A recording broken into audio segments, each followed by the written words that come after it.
Mornings in our apartment always seemed to follow the same quiet routine. I'd make coffee, she'd take the first shower, and I'd usually sit by the window, scrolling through news headlines or mentally preparing for work. That Tuesday, the rhythm was the same, or so I thought. There's a kind of comfort in repetition, and I'd let myself believe that comfort meant safety. As Christy sang softly behind the steamed glass door, I walked past the bathroom to grab my belt from her bedroom. That's when her phone, left face up on the edge of the sink, vibrated and caught my attention. Normally, I respected her privacy, but the glow of the screen and the short, insistent chime broke my focus. Maybe it was innocent curiosity, or maybe it was something deeper, something I hadn't wanted to admit had been growing inside me. The message was brief, just a single line. But it might as well have been a grenade thrown into the middle of our carefully ordered life. Thank you for last night, it was magical. I felt the words burn into my brain. For a moment, my mind raced to make sense of it. Magical?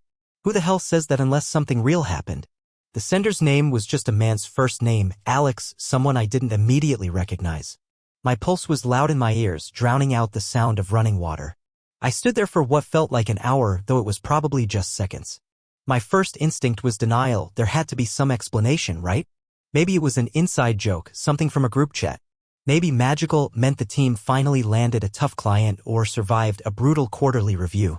But the message was too too pointed, and the more I stared, the more I felt like my stomach was twisting itself into knots. I heard the shower shut off, and suddenly I realized I was just standing in the doorway, eyes locked on her phone, looking as guilty as I felt shocked. Christy came out wrapped in a towel, hair damp, and her face immediately changed when she saw me frozen there. She didn't ask what was wrong, she didn't need to. Her eyes dropped instantly to the phone. She didn't flinch. She didn't look embarrassed or caught. Instead, she offered a practiced, almost amused smile. "Oh, that," she said, toweling her hair dry, her tone so light I almost doubted what I'd seen. "Don't worry. Alex is a goofball. It was just a silly joke from the party last night. He always sends stuff like that after events. You know how these work things go." She moved past me, picked up her phone, and typed something back with quick, deft fingers. Then she leaned up to give me a quick peck on the cheek, acting like I was just being ridiculous. "Seriously, Jace? Don't start getting jealous about work friends. We all got a little drunk last night.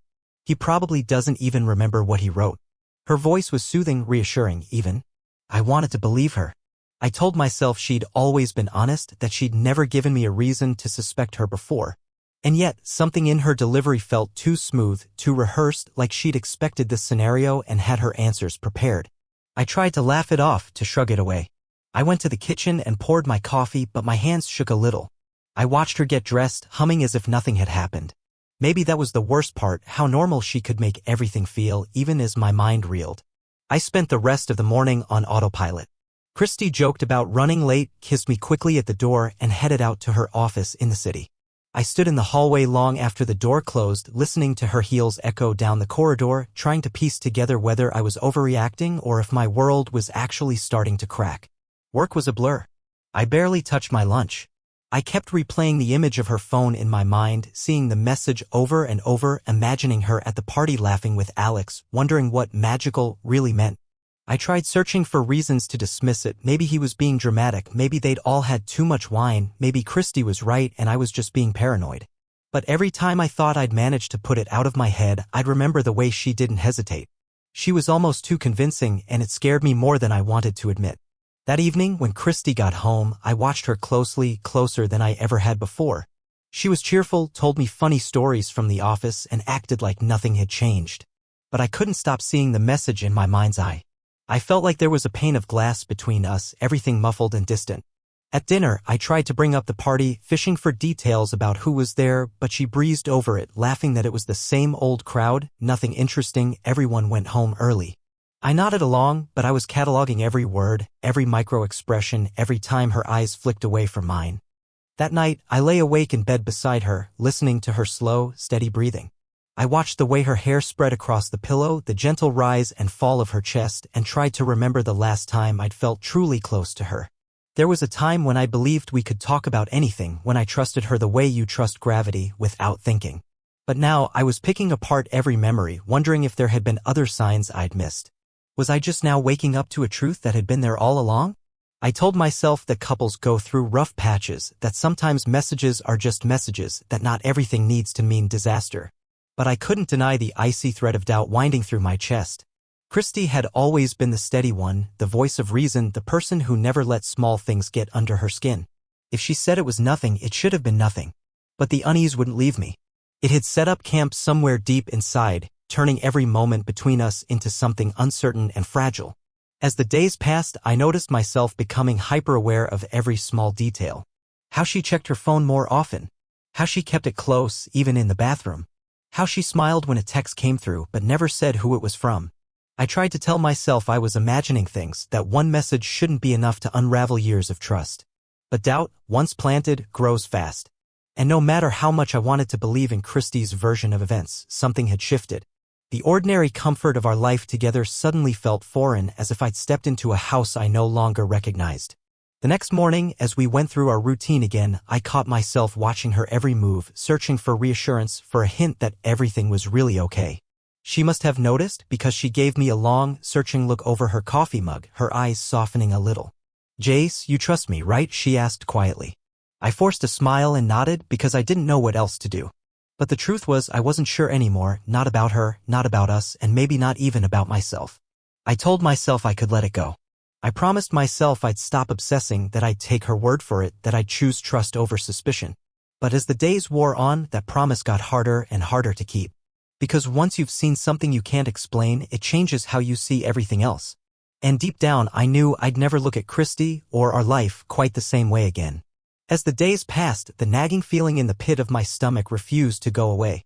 I tried to ignore it, to convince myself that I was just being paranoid, but the more I tried to push it out of my mind, the clearer it became. Something had shifted.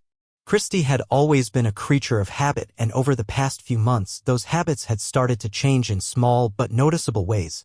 I started mentally replaying the past few weeks, trying to find the pieces that hadn't fit, wondering if I'd missed signs, if I'd been blind to what was happening right in front of me. It all started so subtly, like little cracks appearing in the foundation of our life together. First, there were the late nights. At first, I told myself it was just work, long meetings, deadlines, all that. Christy had always been driven, and I admired her ambition. But then it started happening more frequently. She'd be stuck at the office late, sometimes coming home after 9 or even 10 p.m., making some excuse about extra work or last-minute things that came up. At first, I told myself it was normal. Everyone has busy periods, right? But I started to feel it, the distance. The gap between us that never used to be there. I couldn't help but notice how she'd been spending more time at the gym too. There was nothing wrong with her trying to stay healthy, but it was the way she'd talk about it, suddenly so passionate about working out, about hitting new fitness goals. She'd tell me all about her new routine, the classes she'd taken, the new workout gear she'd bought. It all sounded fine in theory. But it was the extra care she put into her appearance that caught my attention. She had always been a beautiful woman, and I'd never minded her putting effort into looking good for herself. But recently, it seemed like something had changed. Christy had always dressed well, but now her clothes had become more revealing, more fitted. She started wearing new fragrances I hadn't seen before. I'd catch a whiff of them on her clothes when she'd come home late, and it wasn't the perfume I was used to. It was fresh, floral, sophisticated, almost expensive. I asked her once if she'd bought something new. She smiled, said yes, but never offered more details, brushing off my question like it didn't matter. It wasn't just what she wore, though, it was her attitude. Christy had always been kind, approachable, warm. But over the last few months, she'd become more distant. We'd have dinner, and she'd be absorbed in her phone, responding to texts, scrolling through social media. When I tried to engage her in conversation, she'd give short, distracted answers. I could see the distance growing in her eyes. It wasn't like the Christy I knew, the one who would spend hours talking about nothing, who would laugh at my bad jokes even when they weren't funny. It was like she was somewhere else, and I wasn't sure how to bring her back. Her phone became her lifeline. Every time we were together, she'd hold it close, constantly checking it, texting, scrolling, replying to messages. And it wasn't just when we were alone. Even at family gatherings or when we'd hang out with friends, her attention would drift, her fingers tapping out messages faster than I could follow. Sometimes I'd catch her quickly locking the screen when I walked into the room, or she'd shove it into her bag without a word. I tried not to read too much into it, but something about the way she acted around her phone was starting to make my skin crawl. I remember one night, not long before everything blew up, we had plans to meet for dinner at our favorite spot. She texted me that she was running late, that work had gotten in the way. By the time I sat down at the table, she still hadn't arrived. I wasn't worried at first, but as the minutes dragged on, I started to feel that familiar knot in my chest. I tried calling her. No answer. I left a voicemail, asking if everything was okay. When she finally walked in, it was nearly 30 minutes past the time we'd agreed to meet.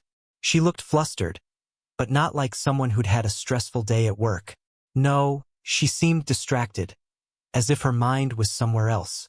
She gave me a quick kiss on the cheek, apologized, and sat down without much explanation.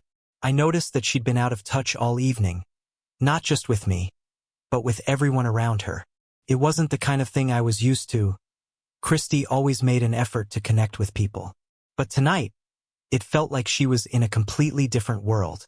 Even when we talked, it was like there was a wall between us. She smiled, she laughed, but it didn't reach her eyes. When I asked her about her day, she just shrugged and said it was busy and nothing special. But then, when the waiter came to take our drink orders, I caught her phone light up. She looked at it for a split second, then quickly hid it behind the menu. I couldn't explain why, but my heart sank a little. That moment felt like a small crack in the surface, something insignificant, maybe even unnoticeable. But it stayed with me long after we finished dinner. The more I thought about it, the more I couldn't shake the feeling that I was losing her.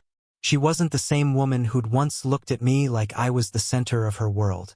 I had no proof, no concrete evidence of anything, but all the small changes, her constant checking of her phone, her long absences, her shifting attitude, added up.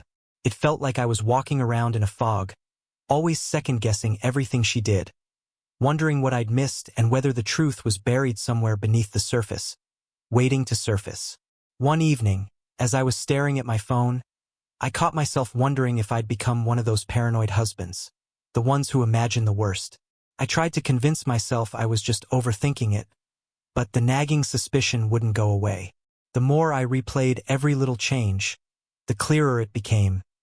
Something was off. Christy's behavior was not just coincidence or work stress. It was deliberate. Something was happening, and I couldn't deny it any longer. And then, just when I thought I had a handle on things, I remembered the one thing I hadn't accounted for: her constant trips out with the girls. She'd been saying it more often lately, every weekend, every couple of weeks. A girls' night out, or drinks with the team, and each time, there was that familiar hesitation in her voice when she said it. At first, I let it slide, thinking she needed her space, that maybe she just wanted to relax with her friends. But deep down, something told me I was fooling myself. It wasn't just that she was out with the girls. It was the way she left, quickly, without looking back, like she couldn't wait to go. As the days stretched on, I couldn't shake the feeling that this was all leading somewhere, and the worst part was, I wasn't sure if I wanted to know where. It's strange how the truth hits you. You can feel it creeping up, gathering in the background, and then one moment, it's in your face, unavoidable and raw. It doesn't always come in the form you expect. For me, it came in the form of an ordinary evening that ended in the kind of clarity I wasn't ready for, but needed more than I realized. Christy had told me she was going to stay late at the corporate party, another one of those team-building events that she seemed to love. The kind where everyone drinks a little too much and ends up dancing awkwardly to music no one really likes. I told myself it was fine, that I didn't need to question her every move. But deep down, something was eating at me. It was the same feeling that had been gnawing at me for weeks. I couldn't shake it. At first, I stayed home. I tried to distract myself, working on a few things around the house, but that feeling of unease was overwhelming. It was like a voice in the back of my head telling me I couldn't just sit back and pretend nothing was happening. The more I thought about it, the more restless I became. Every thought circled back to the same idea: I need to know what's really going on. I grabbed my keys and decided to go for a drive. The city was quieter than usual, and as I passed by the bar Christy had mentioned going to with her coworkers, something told me to stop. The parking lot was nearly empty, save for a few cars, one of which I recognized. It was Christy's.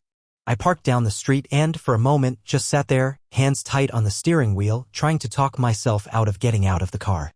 My thoughts were a jumble, racing. What was I going to do? Walk in there and confront her? I didn't even know who I was looking for.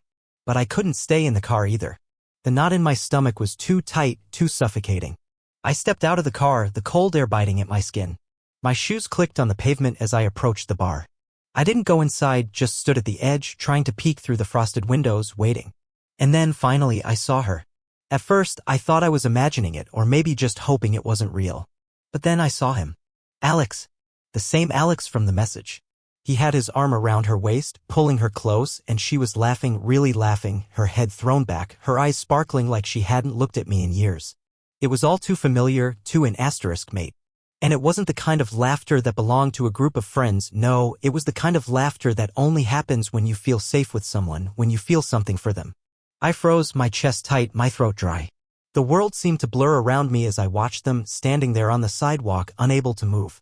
For a second, Christy looked around, and I thought for a moment that she'd see me standing there, that she'd turn and come running, apologizing, explaining. But no. She didn't see me. She didn't look for me. Instead, Alex leaned down and kissed her. Not just a quick peck, but a full-on kiss that made my stomach churn. It was real. It was happening. Right in front of me, the illusion I'd built around my marriage shattered, piece by piece. I couldn't move. I couldn't breathe. I wanted to shout, to run in there and tear them apart, to demand answers, but I stayed frozen, watching them from the shadows. Christy didn't notice me. She didn't even know I was there. For a long time, I just stood there, feeling every ounce of trust I'd placed in her slip away until there was nothing left but emptiness. I had loved her for so long, trusted her without question, and now, in one cruel instant, that love was tainted by the betrayal that had been hiding in plain sight. I didn't approach them. I didn't call her out. I just turned and walked away. I didn't need to say anything because I already knew the truth. It was clear now. Christy had crossed a line and there was no coming back from it. The night I found out, I didn't sleep a single minute. It wasn't the kind of sleeplessness you experience when you're just tossing and turning. No, this was the kind of sleeplessness where your mind is trapped in an endless loop of questions, doubts, and disbelief. How had I missed this? How had I allowed myself to be so blind? My stomach was twisted in knots, and every time I closed my eyes, I saw the image of Christy in his arms, her face soft with affection, as if everything I thought I knew about her had been a lie. I couldn't stay at the apartment, not that night. I couldn't look at the bed we had shared, the space we had built together. So, I did what anyone would do when their world is crashing down, they run. I didn't have a destination in mind, I just needed to leave. I grabbed my jacket, slammed the door behind me, and walked aimlessly through the city streets. It was late, the streets were quiet, and all I could hear was the sound of my own footsteps echoing through the night. By the time I got back, hours had passed. I had no idea how long I had been out there walking, but I wasn't in any hurry to go back. When I reached the apartment, I stopped in front of the door, staring at the familiar frame. The apartment that had once felt like home now felt like a prison. Every inch of that place reminded me of her, of us. And now, it felt like the weight of betrayal had settled into the walls, suffocating me. When I opened the door, the apartment was eerily quiet. I could hear the soft hum of the refrigerator, but other than that, nothing. It hit me then that she wasn't home yet. Maybe she was still at the bar. Maybe she wasn't even coming back tonight. I didn't know if I wanted her to return, or if I just wanted to be alone with my thoughts. I went to the bedroom, grabbed my suitcase, and started throwing things inside. Clothes, toiletries, whatever I could fit. I didn't care if I left things behind. What did it matter now? I was already gone, even if my body hadn't left the apartment yet. I hadn't even packed for a trip. I wasn't going anywhere, not in the literal sense. I was packing because it felt like the only thing I could control in a situation where everything else had slipped out of my hands. It was a small act of defiance, a way of telling myself that I still had the power to decide what came next. When I heard the sound of keys in the door, I froze. She was home. I could hear her voice, soft, almost apologetic, as she stepped inside. Jace. Her voice faltered, and I knew she was looking for me. She wasn't expecting me to be packing. I didn't turn to face her. I didn't have the strength. Instead, I kept my back turned as she stepped into the bedroom. I heard her stop behind me, the breath hitching in her chest as she took in the sight of the suitcase on the bed. I could feel her presence, her confusion, but I couldn't bring myself to speak. I'm sorry, she whispered, her voice trembling as if she already knew what was coming. I could hear the tears in her voice, and I felt a pang in my chest. For a split second, I wondered if I should just turn around, pull her close, and pretend like everything was okay. But I knew I couldn't. I had already seen the truth, felt the truth. There was no pretending anymore. "You're sorry," I managed to say, my voice tight with a mixture of anger and hurt. "You ruined everything, Christy. You don't get to be sorry. You don't get to come back from this." Her voice cracked. "Jace, please. I don't know what to say. I made a mistake." I spun around then, my heart pounding in my chest. "A mistake," I shouted, the words leaving my mouth before I could stop them. "You slept with him, Christy. You crossed the line, and now you want to call it a mistake." She stepped back, her hand reaching for the edge of the dresser, as if to steady herself. Her face was pale, her eyes filled with a mix of shame and sorrow. I had never seen her look so broken. But it didn't matter. Nothing mattered anymore. "I didn't mean for it to happen," she said softly, her voice barely above a whisper. "I didn't. I don't want to hear it," I interrupted, my voice trembling with anger and pain. "It doesn't matter how it happened. What matters is that it did. You betrayed me, Christy, and you can't undo that." She reached out, her hand trembling as she tried to touch my arm. But I pulled away, unable to let her close. I couldn't bear the thought of her hands on me anymore, not after what she'd done. She broke down then, her tears flowing freely as she sank to her knees. "Please," she begged, her voice choked with sobs. "Please don't leave me. I love you. I swear I never wanted to hurt you." But it was too late for apologies. It was too late for love. The truth had already set in, and all the affection I had for her felt hollow. My love for her, the trust one had placed in her, was now just a distant memory. "I'm done," I whispered, my voice hoarse. "I can't do this anymore." I left the apartment that night, my heart heavy with a mixture of grief and relief. There was no more pretending. There was no more holding on to a love that had already crumbled to dust. As I walked away, I left behind not just a home, but a life I had once thought was unbreakable. And for the first time in a long while, I felt something I hadn't felt in months, free. The days after I left Christy were a blur. I moved into a small hotel on the edge of town, far away from the place that had once felt like home. It was strange, the way the world seemed to go on without me, as if nothing had changed, as if life was still marching forward while mine had come to a halt. The room was small, sparsely furnished, but it was mine, and for the first time in a long while, it felt like I had control over something. Anything. I spent the first few days just existing. I didn't want to think about anything. I didn't want to look at my phone, didn't want to hear from anyone. The silence of the hotel room was deafening, but it was also comforting. No questions, no demands, no explanations to offer. Just the quiet hum of the city in the distance and the cold, sterile feeling of being completely alone. Christy tried to reach out, calls, texts, voicemails, but I didn't pick up. Couldn't. Every time I heard her voice, it felt like my chest was being crushed by a weight I couldn't escape. I wasn't ready to hear her apologies, wasn't ready to listen to her beg for forgiveness. What she had done wasn't something that could be fixed with words. She had crossed a line, and no matter how much she cried or how many promises she made, I knew I could never trust her again. It wasn't just about the affair, it was about everything that had led up to it. The distance. The lies. The way she had slowly pulled away from me as if I was the last thing on her mind. It hurt in a way I didn't know how to explain. It wasn't just the betrayal of the body, it was the betrayal of everything we had built together. I wasn't sure what to do next. I didn't know if I should go back home, pack up my life, and try to start over. The idea of seeing her again, of facing her after everything, made my stomach turn. But I also knew that I couldn't stay in this limbo forever.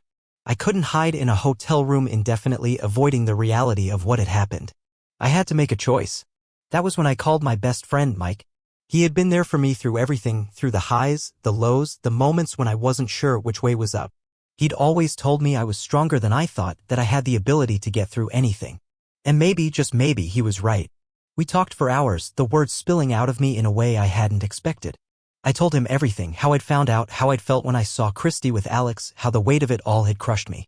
I talked about the years we'd spent together, about the moments that now seemed tainted by doubt. I even told him how I had felt relief when I left, as though a weight had been lifted from my shoulders. Mike listened patiently, offering no judgments, no advice. He just let me talk, and in that silence I realized something. I wasn't the person I had been before all of this. I had spent so long trying to save a relationship that was already beyond repair that I had forgotten about myself. I had lost sight of who I was, what I wanted. I had let my life revolve around someone else's happiness, someone else's choices. And now, for the first time in a long time, I realized I had to start living for myself. Mike was the one who suggested I see a therapist. At first, I was hesitant.